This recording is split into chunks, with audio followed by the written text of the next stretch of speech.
അടുത്ത നമുക്ക് സ്കൂൾ റിപ്പോർട്ടിൽ ഡീഫാൾട്ടായിട്ട് ചെയ്തിരിക്കുന്ന ഫോർമാറ്റിംഗ് ശ്രദ്ധിക്കാം.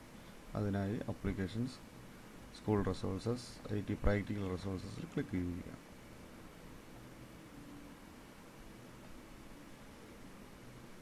അതിൽ തുറന്നു വരുന്ന സ്റ്റാൻഡേർഡ് 10 ഉള്ള സ്കൂൾ റിപ്പോർട്ട് .ott ഓപ്പൺ ചെയ്യുക.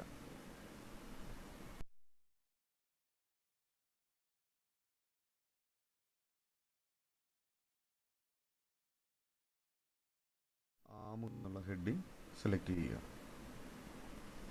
ഡിഫാൾട്ട് സ്റ്റൈലിൻ്റെ ഭാഗത്തുള്ള മോർ സ്റ്റൈൽസിൽ ക്ലിക്ക് ചെയ്യുക.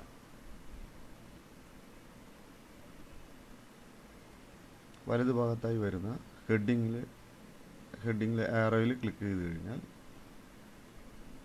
നമുക്ക് ഹെഡിങ് 1, ഹെഡിങ് 2, ഹെഡിങ് 3 എന്നുള്ളതൊക്കെ വരുന്നത് കാണാം. ഓരോന്നിലും ക്ലിക്ക് ചെയ്ത് അവിടെ വരുന്ന ചേഞ്ചസ് നിരീക്ഷിക്കുക. മാറ്റങ്ങൾ ഹെഡിങ് 1 വലുതായിരുന്നു, 2, 3, 4, 5, 6, 7, 8 താഴേക്ക് വരുന്നതോറും അതിൻ്റെ വലിപ്പം കുറഞ്ഞു.